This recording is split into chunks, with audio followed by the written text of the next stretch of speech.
Salut à tous, on se retrouve dans cette nouvelle épisode d'Acte Foot pour parler évidemment de cette soirée de foot. Évidemment, cette nouvelle information qui vient de sortir dans la journée disant que Newcastle serait intéressé par Sadio Mané.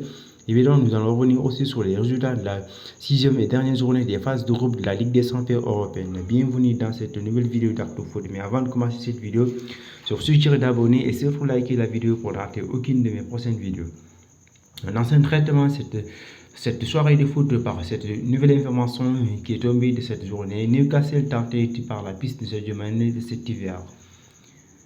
Les Magpies de vol se renforcent lors de cette mercato d'hiver et sont à rapatrier Sadio Mané en Première Ligue. Eden Howard serait fan du joueur et pense qu'un accord peut être trouvé entre Newcastle et Al Nassr. Sadio Mané à Saint-James Park, donc voilà une idée qui plaît bien à Newcastle. En effet, c'est le Foot Inside et le média espagnol Faisais, l'entraîneur des Magpies pense sérieusement à s'offrir l'international sénégalais sous la forme d'un prêt de cet hiver, contournant ainsi le fair play financier miné par les blessures de ses joueurs cadres et la longue suspension de Sandro Tonali pour Paris sportif. Newcastle est loin de ses performances de la saison dernière, où l'équipe a terminé dans le Big Four. Le club occupe actuellement à la 7e place de la Première Ligue et est déjà à la sixième défaite concédée dans cette structure, dont deux successives lors des deux dernières journées contre Everton et Tottenham. Afin de relancer la machine, Eden Howard veut recruter, élargir son groupe pour avoir un profondeur de banc afin d'être compétitif pour retrouver son véritable niveau. Pour ce faire, Newcastle veut utiliser ses relations avec l'Arabie Saoudite pour s'offrir quelques chronos évoluant en Saudi Pro League, puisque le club anglais a les mêmes propriétaires qu'Al Nassr, Al Hilal et Al Ittihad et Al Ahly. C'est ainsi que le nom de Sadio Mané a été évoqué aux côtés d'autres stars du football, tels que le milieu serbe Serge Milinkovic-Savic, Al Hilal, et le portugais Ruben Neves, Al Ahly, également courtisé par Manchester United, selon la même source. L'ex-attaquant de Liverpool a quitté le football européen en début de saison pour s'exiler vers le nouvel Eldorado du football mondial. En provenance du Bayern Munich, son expérience en Angleterre peut ainsi servir Newcastle qui rêve désormais plus grand depuis l'achat du club par les investisseurs saoudiens.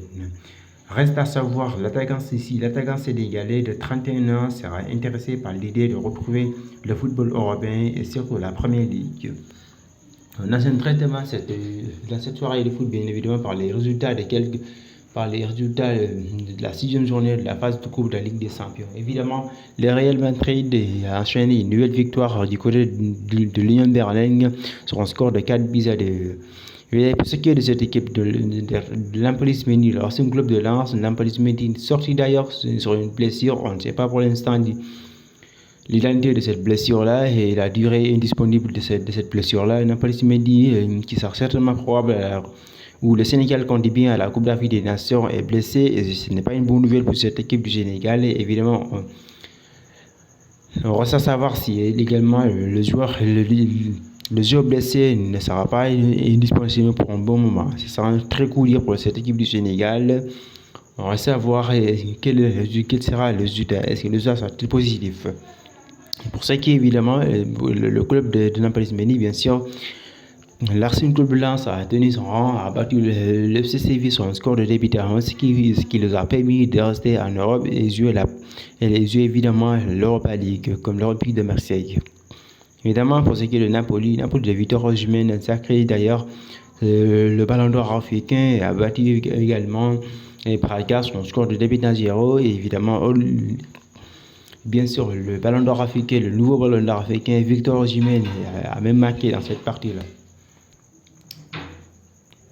L'Inter Milan aussi est bien évidemment qualifié avec évidemment Real Sociedad qui termine en tête de cette groupe. C'est un coup dur pour les Néerlandais qui pensaient être les finalistes de l'année dernière ont été doublés par le Real Sociedad, une équipe qui réalise une performance exceptionnelle cette année en Ligue des Champions. Et tandis que bien évidemment les hommes de Erik ten Hag de Manchester United sont éliminés de toute compétition confondue. Un courrier pour ce club anglais. C'est la première fois qu'un club anglais soit éliminé et soit dernier de ce groupe. C'est sans doute la première d'Erik ten Hag. C'est la fin de cette